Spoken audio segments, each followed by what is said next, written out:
새로운 힘과 동력을 충전하는 감동 에너지 니나의 충전소. 안녕하세요. 무한한 가능성의 세계, 행복한 부를 항해하는 감동 에너지 니나의 책에 탑승하신 걸 축하드립니다.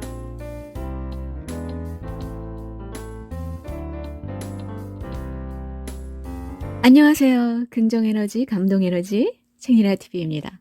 오늘은 여러분에게 에너지 버스트라는 책을 소개해드릴까 합니다. 책니나TV는 긍정에너지 충전소 역할을 하고자 하는 마음이 간절했어요. 그래서 긍정에너지라는 단어를 검색하게 되었습니다.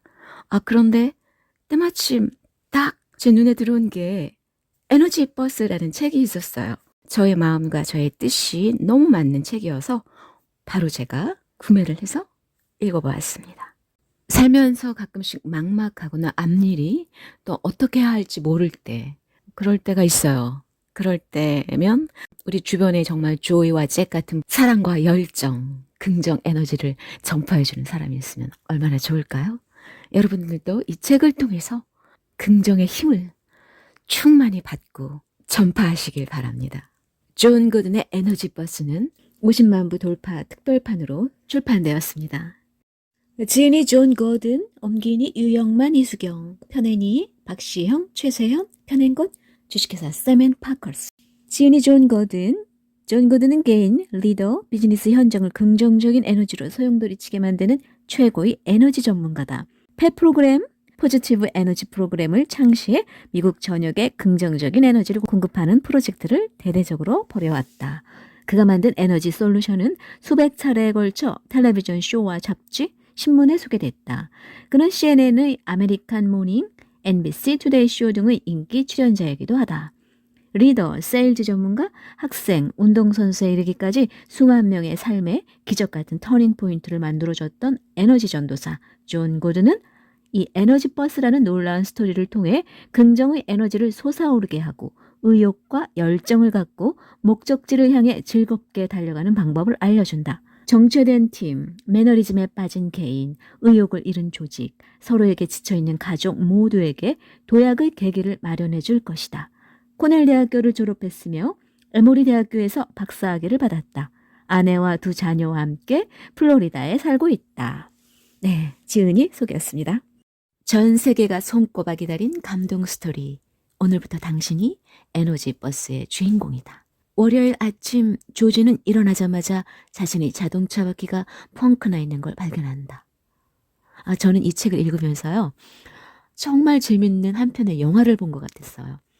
읽으면서 한 장면 한 장면 생각하면서 책을 읽었어요. 그리고 정말 재밌게 읽었습니다, 여러분. 하지만 그건 조지를 둘러싼 숱한 고통 중 하나일 뿐이다. 아내와 아이들은 그에게 등을 돌렸고 직장 생활 역시 벼랑 끝에 서 있다. 이번 신제품 런칭에 실패하면 마케팅 팀장인 그는 직장에서 떨려날 상황이다. 엎친 데 덮친 격으로 가정에 소홀한 그에게 아내는 더 이상 참을 수 없다며 최후 통첩을 해왔다. 조지는 이러한 심란한 상황에서 탈출할 수 있는 무언가가 간절하다. 펑크난 자동차 대신 버스를 타고 출근을 하기로 결심한 조지. 그는 거기서 조이라는 희한한 버스 운전사를 만나게 되고 그로부터 2주에 걸쳐 자신의 인생 궤도를 뒤바꿔 놓을 10가지 룰을 배운다. 조지를 직장과 가정 모두에서 구출해줄 획기적인 방법은 과연 무엇일까?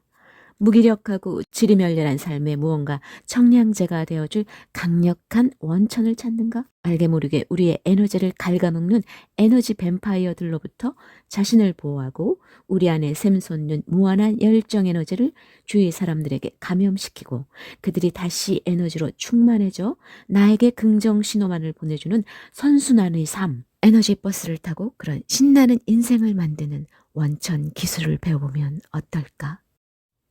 조지와 조이가 만나는 첫 장면입니다. 뭐? 버스? 차를 2대나 놔두고 구차하게 버스라니. 에이 참 더러워서. 할 수 없지. 오늘만 내가 참자. 조지는 속으로 투덜거리며 서둘러 가방을 챙겨들고 집을 빠져나와 불이 나게 정류장으로 향했다. 그가 숨을 헐떡이며 정류장에 도착함과 거의 동시에 11번 버스가 와 멈춰 섰다. 아이고 조금만 늦어서도 놓칠 뻔했네. 조지는 숨을 고르며 버스에 올랐다. 안녕하세요. 행복한 아침입니다. 버스에 오르자 얼굴 가득 환한 미소를 머금은 여자 운전사가 큰 소리로 인사를 건넸다. 연배가 꽤 돼 보였다. 뭐가 행복하다는 거야? 가뜩이나 일진이 안 좋은데. 조지는 속으로 투덜대며 빈자리를 찾아 앉았다. 운전사는 조지가 자리로 걸어가는 내내 그리고 자리에 앉은 다음에도 룸미러로 줄곧 그를 지켜보았다. 조지는 자신에게 꽂히는 운전사의 시선이 거북하게 느껴졌다. 왜 저렇게 쳐다보는 거야? 요금도 제대로 냈는데? 조지는 거울에 비치는 운전사의 웃는 모습을 보며 속으로 어처구니 없다고 생각했다. 아니 왜 저렇게 계속 실실대는 거야? 월요일 아침부터 뭐가 그렇게 좋다고. 손님, 어디까지 가십니까? 운전사가 큰 소리로 물었다. 저 말입니까? 조지는 자기 자신을 가리키며 되물었다. 네, 손님. 제 버스를 타는 분들은 대부분 제가 아는데 손님은 처음 뵙는 것 같아서요. 메인로드에 있는 에너지까지요. 조지가 마지못해 대답했다. 아하! 큰 전구가 전광판처럼 세워져 있는 그 예쁜 건물 말씀이시군요. 그녀가 반갑게 되물었다. 네, 뭐 조그만 전구회사죠. 그만 좀 물어보지. 창피하게 시리. 신문이라도 있다면 읽는 척하고 얼굴이라도 가렸을 텐데. 조지는 차 안의 눈과 귀들이 모두 자신을 향해 있는 게 민망하고 싫었다. 자, 오늘은 어떻게 제 버스를 타시는 행운을 누리게 되셨나요? 행운은 무슨 운이 안 좋은 거지. 속으로 이렇게 생각하는 조지의 표정은 여전히 딱딱하게 굳어 있었다. 자동차가 퍼져서 어쩔 수 없었죠. 평상시에는 버스 안 탑니다. 그러셨군요. 그럼 가실 때까지 편안히 계셔요. 버스도 그리 나쁘진 않을 거예요. 게다가 이 버스는 그냥 평범한 버스가 아니랍니다. 즐거운 출근길이 되실 거예요. 저는 조이라고 합니다만 선생님 성함은 어떻게 되시나요? 조지는 들릴 듯 말 듯 자기 이름을 웅얼거렸다. 제발 그냥 조용히 좀 내버려뒀으면 오직 그 생각뿐이었다. 조지는 말수도 적었지만 여간에서 잘 흥분하는 스타일도 아니었다. 기분 좋은 날에도 웃고 떠드는 일이 별로 없는데 생전 처음 타는 버스의 운전사와 수다를 떠는 게 익숙할 리 없었다. 조이라는 저 운전사는 자기 이름 마냥 뭐가 그리 기쁜지 연신 싱글대지만 조지는 사실 자기 인생에서 이제 더 이상 그리 즐거울 일도 기뻐 날뛸 일도 없다고 느끼고 있었다. 행복하다고 느꼈던 것은 먼 과거의 일일 뿐이었다. 조지는 생각했다. 저 여자한테 뭐 그리 근심 걱정이 있겠어. 나처럼 팀원들이 속썩이는 것도 아니고 골치 아픈 일 처리를 해야 하는 것도 아니고 그저 버스나 몰면서 미소만 날리면 되니까. 나에 대해서 시시콜 걸 알지도 못하면서 날마다 얼마나 스트레스를 받는지, 직장에서나 집에서나 얼마나 무거운 책임을 지고 살아가야 하는지, 와이프랑 애들, 직장 상사랑 동료들, 실적, 마감일, 주택 대출금, 자동차 할부금, 암으로 투병 중인 어머니. 내가 얼마나 지쳐있는지 알 리가 없어. 하지만 조이는 알고 있었다. 지친 몸과 마음을 이끌고 매일 버스에 타고 내리는 사람들. 그녀는 그들을 얼핏 보기만 해도 금세 알아챌 수 있었다. 옷차림과 스타일도 다르고 나이나 성별 또 직업 또한 천차만별이었지만 조이는 그들로부터 한 가지 공통점을 포착할 수 있었다. 생명 없음. 터벅터벅 간신히 떼어놓는 무거운 발걸음. 마치 그들 안에 있던 어떤 불빛이 꺼져버린 듯했다. 그 불빛은 가끔씩 기운을 내 희미하게 깜빡이기도 하지만 대부분은 전원이 꺼진 채 죽어 있었다. 그래서 조이는 그들을 암흑인간이라고 불렀다. 좀비처럼 걸어다니며 그저 하루하루를 견뎌내는 사람들. 목표도 없고 삶의 의욕도 없고 에너지는 더더군다나 눈꼽만큼도 없다. 몸이 건조하고 힘겨운 일상이 그것들을 모두 빨아삼킨 듯했다. 그녀는 숱하게 보아왔다. 꿈꾸기를 진작 포기해버린 사람들, 낮에는 직장일로, 밤에는 집안일로 시달리는 사람들, 그리고 매일 그들의 불평불만을 들었다. 너무나 많은 사람들이 과도한 스트레스와 과도한 피로와 과도한 업무에 짓눌려 있었다. 조지 씨, 알다시피 당신이 이 버스를 타게 된 데는 다 이유가 있어요. 조이는 강하면서도 부드러운 어투로 말을 건넸다. 모두들 그랬죠. 난 타이어가 펑크나서 우연히 탔을 뿐인데요. 조지가 퉁명스럽게 대꾸했다. 물론 그렇게 볼 수도 있어요. 하지만 얼마든지 다른 그림을 볼 수도 있죠. 모든 일에는 다 이유가 있답니다. 우리가 만나는 사람, 우리가 겪는 일들, 타이어가 펑크나는 것, 모두 다 그렇죠. 단지 그 모든 것들을 그냥 그런가 보다 하고 지나칠 건지, 아니면 왜 내게 그런 일들이 일어난 걸까, 그 까닭을 깊이 생각해보고 그것으로부터 무언가를 배울 건지를 선택하는 건 우리들 각자의 몫이지요. 갈매기의 꿈을 쓴 리처드 바크가 그랬던가요? 그 어떤 문제거리도 당신에게 줄 선물을 함께 들고 오게 마련이라고. 우리에게 일어나는 모든 일들, 그걸 선물로 볼지 저주로 볼지는 우리의 선택이랍니다. 자신의 인생도 마찬가지지요. 행복이 넘치는 성공 스토리로 만들지, 삼류 심파 드라마로 만들지는 사실 스스로가 선택하는 것이지요. 저도 TV 연속극을 좋아하긴 합니다만 제 주변의 사람들이 그런 삶을 살기를 바라진 않아요. 죄송합니다만 오늘 표정을 보니 조지 씨도 그리 올바른 선택을 하고 계신 것 같지는 않군요. 부디 현명한 선택을 하시길 바랍니다. 현명하게. 조이 말이 끝나갈 무렵 조지가 내릴 정류장에 버스가 멈춰 섰다. 조지는 마치 누가 쫓아오기라도 하듯 서둘러 버스에서 내렸다. 한마디 인사도 없이. 그러나 회사로 향하는 그의 발길엔 현명한 선택, 삼류 심파 드라마 같은 인생이라는 단어가 그림자처럼 계속 따라붙었다. 나 참, 자기가 뭐라고. 에잇, 알게 뭐야. 조지는 머리를 세차게 흔들며 그 말들을 애써 털어냈다. 다행히 미팅 시간은 아직 10여 분이나 남아있었다. 에너지 버스를 세 번째. 당신의 버스를 긍정 에너지라는 연료로 가득 채워라. 열망, 비전, 집중이 버스를 올바른 방향으로 향하게 했다며 이제는 달려야죠? 거기에 필요한 게 바로 긍정 에너지예요. 매일매일 인생이라는 버스에 연료를 넣을 때 긍정 에너지를 넣을지 부정 에너지를 넣을지 선택해야 합니다. 긍정 에너지는 옥탄가가 높은 휘발유와 같아서 차를 힘차게 달리게 해주지만 부정 에너지는 싸구려 가짜 연료처럼 엔진에 찌꺼기가 끼게 만들고 결국엔 차까지 망가뜨리지요. 제가 너무 부정적인 태도에 익숙해 있어서 그게 무의식 중에 나와버리는 걸요. 조지가 무기력한 표정으로 물었다. 조이는 차 안쪽에 있는 쓰레기통을 가리켰다. 쓰레기통은 이럴 때 쓰라고 있는 거예요. 저기다 던져버리세요. 전부 다. 왜 구질구질하게 비가 오는 거야 하는 생각이 들면 그 생각을 마음속 쓰레기통에 버리고 비가 오면 좋은 점들을 생각해보고 감사하세요. 길이 꽉 막혀서 차가 도로 한가운데 갇혔다면 그래도 사지가 멀쩡해서 운전을 할 수 있다는 사실에 감사하세요. 일이 힘들고 스트레스 받는다고 불평만 할 게 아니라 문제를 해결하기 위해 당신이 할 수 있는 일에 집중해야 합니다. 매일매일 장걱정이 많다면 걱정할 거리가 많아 두뇌회전을 할 수 있다는 사실에 감사하세요. 부정적인 상황을 뒤집어 보면 거기엔 항상 긍정적인 면이 있게 마련이에요. 동전이 양면처럼 말이죠. 그러니까 계속해서 제 삶을 긍정 에너지로 채우라는 말씀이시군요. 그래요. 빈틈이 생기면 이 부정 에너지란 놈은 귀신같이 그 자리를 채우려고 해요. 그러니까 의식적으로 긍정 에너지를 가득 채워서 부정적인 생각이 비집고 들어올 틈이 없게 해야 해요. 항상 긍정적인 생각과 감정을 키우고 긍정적인 방식으로 행동하세요. 이 연료가 없으면 당신 버스의 엔진은 겨우겨우 버텨나가다가 결국 꺼져버리고 말 거예요. 저 자신은 그렇다 치고 저희 팀은 어떻게 하죠? 조지가 물었다. 마찬가지예요. 그들도 비전에 집중하고 긍정적으로 변화하도록 도우세요. 팀원들이 당신의 비전을 공감해주고 거기에 동참했으면 좋겠죠? 팀원들이 가진 능력을 멋지게 발휘하게 해줄 몇 가지 룰이 준비되어 있으니 나중에 차례대로 가르쳐 줄게요. 우선 당신 먼저 긍정 에너지로 충전하는 일이 급선무예요. 당신한테 그게 없으면 다른 이들에게 나눠줄 수도 없으니까요. 한 번에 하나씩 차근차근 가자고요. 긍정적인 생각 한 가지, 긍정적인 감정 한 가지, 긍정적인 행동 한 가지.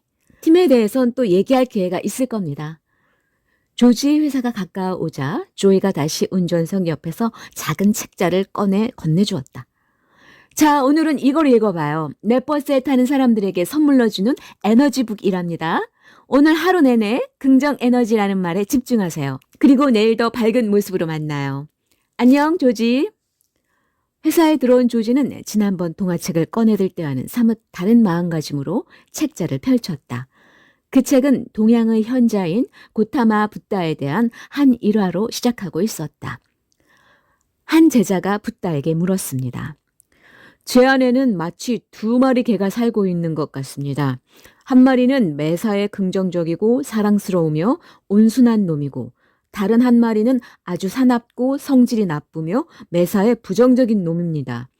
이 두 마리가 항상 제 안에서 싸우고 있습니다. 어떤 녀석이 이기게 될까요? 붓다는 생각에 잠긴 듯 잠시 침묵을 지켰습니다. 그러고는 아주 짧은 한마디를 건넸습니다. 네가 먹이를 주는 놈이다. 조지는 딱 지금 자신의 상황을 설명하는 이야기라고 생각하며 책장을 넘겼다. 거기에도 역시 조이의 친필로 오늘 배운 긍정 에너지를 키우는 방법에 대한 안내가 적혀 있었다. 잘 읽어보셨습니까? 긍정적인 개와 부정적인 개, 둘 중 누구에게 먹이를 줘야 할지는 이미 결심했을 줄 압니다. 그리고 여기 그것에 도움이 될 만한 몇 가지 조언을 실었습니다. 하루에 10분 정도 한 가지씩 실천해 보세요. 사람들이 왜 골프에 빠지는지 아십니까? 대부분의 사람들은 골프를 치고 난 후 형편없었거나 실수를 했던 샷은 잊어버립니다.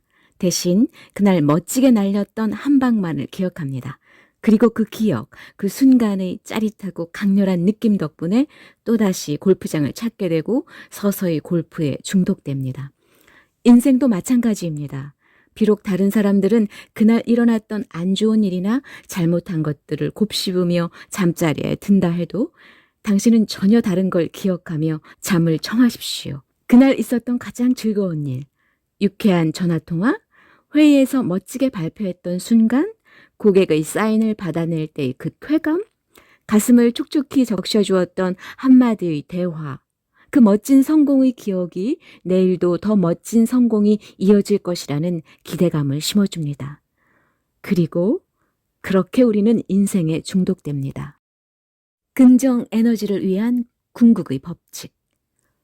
잊으면 안 되는 중요한 한 가지가 있어요. 너무너무 중요해서 10가지에 포함시키지 않은 특별한 룰이죠. 에너지 룰 중에서도 제1순위랍니다. 이 가장 특별한 룰은 당신 자신에 관한 거예요.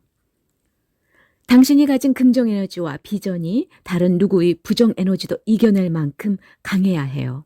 당신의 확신과 믿음이 다른 이들의 어떤 회의와 의심도 부셔버릴 만큼. 모든 사람이 당신의 비전에 동참하지는 않아요. 의심이나 회의적인 태도로 빈정대면서 네가 할 수 있을 것 같아? 하고 비웃는 사람들이 꼭 있을 거예요. 그들은 꿈을 이룬다는 건 나나 우리가 아닌 누군가 다른 사람들의 얘기야. 우리 주제에 감히 무슨 성공 하는 생각에 젖어 있어요. 심지어 당신이 실패하기를 바라는 사람들도 있죠. 당신이 성공해버리면 자신들은 나약한 실패자가 되니까. 그들은 어떻게든 당신의 버스를 방해하려 안간힘을 씁니다. 이미 자신의 버스 운전대는 놓아버린 사람들이죠. 그렇기 때문에 당신이 가진 긍정 에너지가 더더욱 중요한 거예요. 언제든 당신 버스에 올라타려 하는 에너지 뱀파이어들이 등을 떠밀어 버스에서 몰아낼 힘을 가져야 해요. 승객 중에 부정 에너지를 가진 사람이 더 많을 수도 있고 때로는 당신 윗사람이어서 쉽게 등을 떠밀어 버릴 수 없는 뱀파이어도 있을 거예요. 하지만 당신은 그들까지도 다룰 수 있을 정도로 매일 긍정적인 개에게 먹이를 주어 건강하게 키워야 한답니다. 내가 에너지북을 준 것도 그런 이유예요. 하루만 반짝하는 건 아무 의미가 없어요. 습관이 돼야 해요. 긍정 에너지는 사용하면 할수록 더 단단해지는 근육과 같습니다. 그 근육이 단단해질수록 당신에겐 더 커다란 힘이 생기죠. 습관처럼 반복하세요. 하루하루 긍정 에너지에 집중할수록 자연스럽게 몸에 익을 거예요. 그래야 부정적인 사람이 당신을 공격해 올 때 막아낼 수 있어요. 필드 플레이를 많이 할수록 훌륭한 골퍼가 되듯이 자꾸 연습해야 긍정 에너지를 잘 활용하게 돼요. 부정 에너지를 물리칠 수 있는 힘을 키워야 합니다. 내가 해줄 얘기는 여기까지예요. 잊지 마세요. 어제보다 나은 오늘을 위해. 실수를 통해 배우고자 하는 자세만 갖고 있다면 누구나 성장할 수 있다. 목표란 다른 사람보다 더 나아지는 게 아니다. 다른 누구도 아닌 어제의 너보다 나아지는 걸 목표로 삼아라. 된다고 믿으면 된다. 인생의 함수는 생각 외로 때로는 참 정직하고 단순하다. 당신 기분이 좋아지면 당신 주변에 있는 사람들도 덩달아 기분이 좋아진답니다. 감정은 마치 바이러스처럼 전염되죠. 심장으로 이끄는 리더. 명령, 위계, 복종은 사람들의 두려움이라는 스위치를 가동해 일시적으로 움직이게 한다. 그러나 사랑은 영원히 멈추지 않는 엔진이 돼준다. 신은 우리의 심장이 떨릴 때까지 우리를 아프게 하신다는 말이 있대요. 모든 고난과 도전, 역경은 우리가 자신의 심장에, 진실한 자아에, 진정한 자기 모습에 한 발짝 더 다가갈 수 있게 해주죠. 에너지 CEO. 열정에는 강한 전염성이 있다. 열정은 사람들을 불러 모으고 그들을 하나의 목적을 향해 강력하게 묶어낸다. 그리고 불가능해 보이는 기적을 만들어낸다. 승객들이 당신의 버스에 타고 있는 동안 그들을 매료시킬 열정과 에너지를 뿜어라. 그리고 그들을 사랑하라. 조지, 잊지 말아요. 사랑에는 시간이 걸려요. 누군가를 사랑한다는 건 그 사람이 최고가 되기를 원하는 거예요. 그 사람이 빛나길 바라고 돕는 거죠. 그 사람 안에 있는 보물을 발견할 수 있도록 돕는 것이요. 두려움과 믿음, 마음을 얼어붙게 만드는 두려움과 불신, 회의를 걷어내기만 한다면 세상이 얼마나 나를 도와주려 애쓰는지 볼 수 있게 될 것이다. 이 책의 거의 끝부분, 마무리 부분에서 제가 감동을 받은 부분이 있어요. 울컥 눈물이 날 뻔했는데요. 그 대목을 한번 읽어드리겠습니다. 조지는 주머니에서 휴대전화를 꺼내 어머니 집의 번호를 눌렀다. 바로 얼마 전에 힘겨운 약물 치료와 방사선 치료를 끝낸 어머니에게 지금 즐겁고 긍정적인 감정이 무엇보다 필요하리라 생각했다. 앞으로 어머니께 허락된 시간이 1년일지 10년일지는 알 수 없지만 남아있는 시간만이라도 하루하루 즐겁게 사시라는 말을 꼭 해드리고 싶었다. 매 순간의 기쁨을 맛보고 힘든 시기지만 두려움이 아닌 사랑으로 충만한 삶을 보내시라고 말씀드리고 싶었다. 자신의 기쁨이 어머니 낙담과 고통을 조금이라도 덜어드릴 수 있길 바랐다. 하지만 수화기 저 너머에서 어머니의 목소리를 듣는 순간 조지는 아무 말도 할 필요가 없다는 것을 깨달았다. 삶의 즐거움은 누군가 억지로 말로 전할 수 있는 것이 아니다. 당신 스스로가 직접 느끼고 경험해야 하는 것이다. 그의 입에서 튀어나온 말은 단 한 마디뿐이었다. 조지는 마음 깊은 곳에서 우러난 진심을 담아 말했다. 어머니, 사랑해요. 네, 지금까지 존 고든의 에너지 버스라는 책을 소개해드렸습니다. 책이나 TV는 여러분에게 긍정 에너지, 열정 에너지를 감염시키고 긍정 에너지로 충만해져서 긍정 신호만을 보내는 선순환의 삶을 살기를 간절히 바랍니다. 우리 모두 긍정 에너지 버스를 타고 신나는 즐거운 그런 인생이 되기를 바랍니다. 여러분, 구독과 좋아요 잊지 마세요.